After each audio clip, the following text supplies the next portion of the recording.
नमस्कार, आप देख रहे हैं न्यूज 28 भारत। मैं हूं आपके साथ साक्षी शर्मा और आइए नजर डालते हैं आज की खास खबरों पर।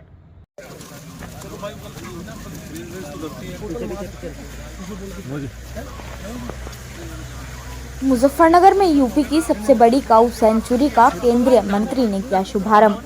जनपद में स्थित खादर क्षेत्र के तुगलकपुर कमहेड़ा गांव में उत्तर प्रदेश की सबसे बड़ी काऊ सेंचुरी का निर्माण कराया गया है, जिसे रोजाना 500 मजदूरों की मेहनत से 8 महीने के रिकॉर्ड समय में बनाया गया है। 20 एकड़ में बनी इस काऊ सेंचुरी को केंद्र सरकार के सहयोग से तैयार किया गया है, जिसमें तकरीबन 5000 गौवंशों को रखने की कैपेसिटी है। सोमवार को केंद्रीय राज्य मंत्री संजीव बालियान द्वारा इस काऊ सेंचुरी में पहुंचकर इसे शुरू कराते हुए इसमें गौवंश को रखवाया गया। आपको बता दें कि 5000 गौवंशों की कैपेसिटी वाली इस गौ सेंचुरी में एक सीएनजी प्लांट लगाया जाएगा और 10 एकड़ में एक ट्रेनिंग सेंटर भी खोला जाएगा, जिसमें युवाओं को 3 महीने की ट्रेनिंग दी जाएगी। इस ट्रेनिंग में आर्टिफिशियल सेमुलेंस वैक्सीन्स एवं फास्ट ट्रेडर्स की ट्रेनिंग दी जाएगी। जानकारी के मुताबिक 20 एकड़ में बनाई गई इस काऊ सेंचुरी में खेतों में किसानों की फसल को नुकसान पहुंचाने वाले गौवंशों को, सड़क पर घूमने वाले गौवंशों को रखा जाएगा। बताया जा रहा है कि तकरीबन 500 लोगों को इस काऊ सेंचुरी में काम दिया जाएगा। केंद्रीय राज्य मंत्री डॉक्टर संजीव बालियान ने बताया कि काऊ सेंचुरी का निर्माण करीब 8 महीने के रिकॉर्ड समय में हुआ है एवं केंद्र सरकार के सहयोग से एनडीए के द्वारा इसका निर्माण किया गया है। मुजफ्फरनगर में जितने आवारा बेसहारा या जिन किसानों के खेतों में गौवंश से समस्या हो रही है, इन सभी गौवंशों को यहां लाया जाएगा। इस काऊ सेंचुरी के निर्माण से 400 से 500 लोगों को रोजगार पैदा होंगे।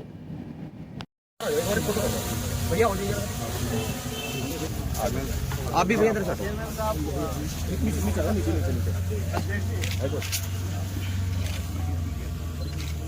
फोटो बांध लियो पीछे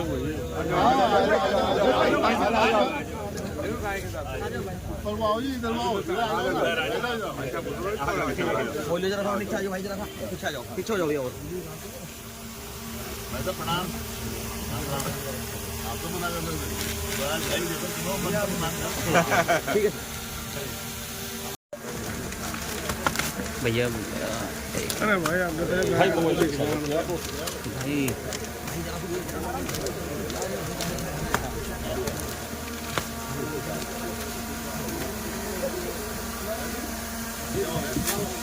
जाओ जरा सा, खुल जाओ भैया। भाई साहब हो जाइए, जरा पीछे हो जाओ भाई साहब।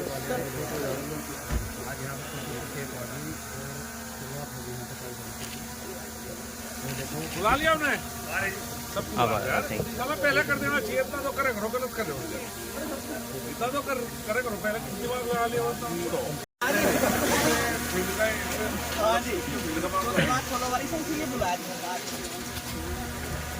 कहाँ से लगी रहेगी? यहाँ तो लगी, यहाँ तो लगी। ये अच्छा लगा, जो लाइट लगी आई थी, एक लाइट जलवा देते थे अंदर, लाइट भी चलेगी लाइट। हाँ दिन में हाँ तो इसके नीचे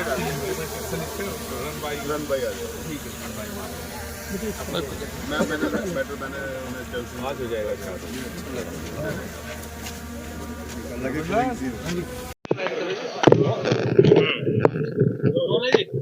मंत्री जी काऊ सेंचुरी का नहीं, इनॉग्रेशन नहीं कहेंगे। इनॉग्रेशन के लिए तो और लोग आएंगे। आज तो इसमें कह सकते हैं कि जो गोवंश है बेसारा, उसके आने की शुरुआत है। बन के ज्यादातर तैयार हो चुकी है, कुछ काम बचा हुआ है, काम धीरे धीरे चलता रहेगा। तो आज से जो मुजफ्फरनगर जनपद के अलग अलग गांव से गोवंश जो सड़कों पे घूम रहा हुआ है, उसके आज से उसके आने की शुरुआत है। और उम्मीद है कि फरवरी के अंदर अंदर जितना भी गोवंश सड़कों पे या खेत में है जनपद मुजफ्फरनगर का, वो इस काऊ सेंचुरी के अंदर आ जाएगा। अभी इसकी कैपेसिटी 5000 की है। 2022 में जब माननीय प्रधानमंत्री ने कहा था कि भाई समस्या का हमें समाधान करना है, उसके बाद इस पे विचार शुरू हुआ था। और ये अपनी तरह का पहला प्रयास है। केंद्र सरकार और प्रदेश सरकार ने दोनों आपस में मिलकर किया है। इसके बनाने की सारी जिम्मेदारी केंद्र सरकार के पास थी। करीब 64 करोड़ रुपए का बजट इसमें दिया गया था। एनडीडीबी एक संस्था है केंद्र सरकार की, उसके माध्यम से इसका निर्माण कार्य हुआ है। अब इसका पोजीशन जिला प्रशासन को क्या है, जिला प्रशासन स्थानीय सोसाइटी के या जो अपने एनजीओ है उनके माध्यम से इसका संचालन करेगा। प्रयास की है कि अपनी तरह से अनूठा बने। इसके साथ ही सामने जो 10 एकड़ जमीन है उसमें एक training centre, farmer training centre जो एनडीडीबी के द्वारा बनाया जाएगा और एनडीडीबी के द्वारा भविष्य में उसको संचालित किया जाएगा। उसमें जो युवा हैं, जो मैत्री एक केंद्र सरकार की योजना है, 3 महीने की ट्रेनिंग होती है, आर्टिफिशियल इंसेमिनेशन, फर्स्ट एड और वैक्सीनेशन, उसकी ट्रेनिंग युवाओं को दी जाए करेगी। उसमें हॉस्टल, ट्रेनिंग सेंटर, सब चीजें बनेंगी। और कुछ किसान भी अगर डेयरी फार्मिंग से संबंधित ट्रेनिंग करना चाहते हैं तो उनके लिए भी होगा। सामने वो ट्रेनिंग सेंटर बनेगा और यहाँ पे वो इसके साथ में ट्रेनिंग लेंगे।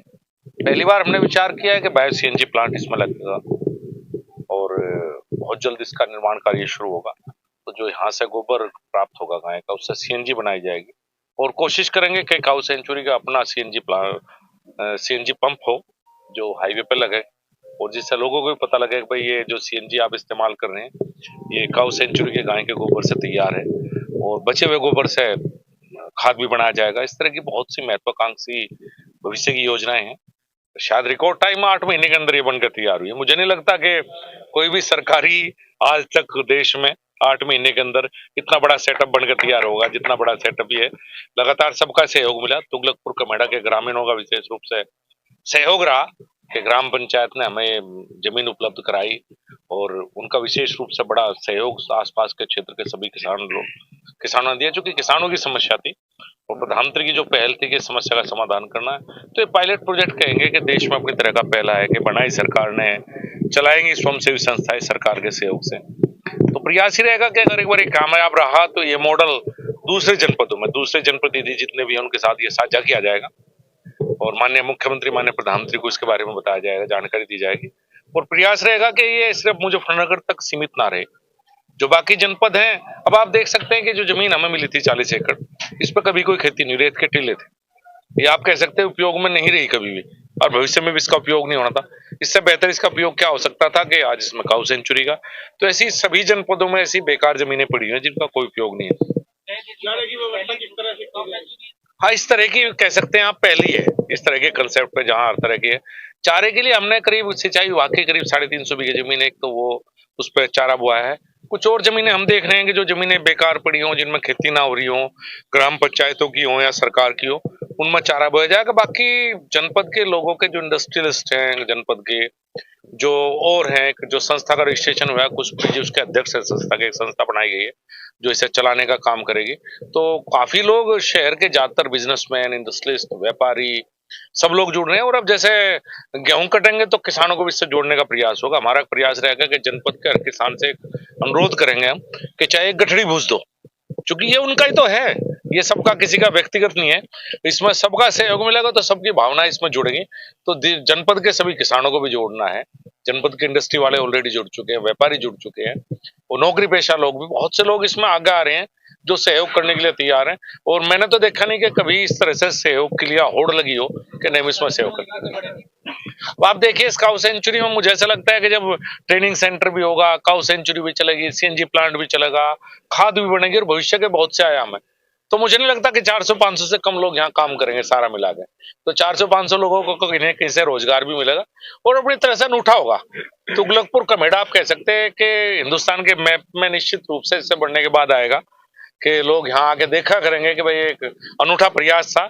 सबके सहयोग से कोशिश करेंगे कि कामयाब रहे और ये मॉडल दूसरे जनपद में लागू, ये प्रयास रहेगा। मोदी जी, एक बड़ा समस्या थी आवारा गौवंशों की, तो कितना लाभ देखा जाएगा? हाँ, किसान को अब रात को पहरे देना पड़ता था, गेहूं की फसल आ रही है, बर्बाद कर रहे थे। तो अब वो आएगा तो किसान अपना रात को आराम से चैन की नींद सो सकेगा, दिन में काम करेगा। क्या उन लोगों को भी जवाब मिलेगा जो कहते थे कि आवारा पशु सड़कों पर घूम रहे हैं, लोगों को मार रहे हैं? कुछ लोग संगठन धरना प्रदर्शन भी करते थे। वो अपना काम है, हमें किसी का जवाब नहीं देना। हमें तो जो किसान की समस्या थी उसका समाधान करना। भविष्य में भी इंडसइंड बैंक के साथ हमारा टाई अप हुआ है। इंडसइंड बैंक के द्वारा हमें करीब 10 लोगों का स्टाफ यहाँ दिया गया है। इसमें एक तो वेटनरी सर्जन है जो MVSC हैं, सरदार पटेल यूनिवर्सिटी में प्रोफेसर थे, उनकी आज यहाँ पहली पोस्टिंग उन्हीं की हुई है। ये सब CSR फंडिंग के साथ, सरकार का पैसा इसमें खर्च नहीं हो रहा। दूसरे डॉक्टर भी आ रहे हैं। भविष्य में मेरी तो सोच ये भी है कि जो यहाँ गोवंश आएगा उस गौवंश का इस्तेमाल कैसे करें। जो मेल होंगे, बुल होंगे, उन्हें कोशिश करेंगे कि उन्हें यहाँ बुग्गी में चलना सिखाया जाए, और अगर वो ट्रेनिंग ले लेंगे तो जो किसान को आवश्यकता है, किसान आओ, ट्रेंड बुल को यहाँ से लेके जाओ। जो गाय आएंगे उनको कोशिश की जाएगी उनका भी इलाज किया जाए, इलाज करके उन्हें दोबारा वे दूध देने लायक हों, ऐसा करने का प्रयास करेंगे। जैसा कि आपने कहा 400 लोग इसमें काम करेंगे, तो इससे काऊ सेंचुरी का कोई सोर्स ऑफ इनकम भी हो? जी, काऊ सेंचुरी का एक तो सरकार ही मदद करती है।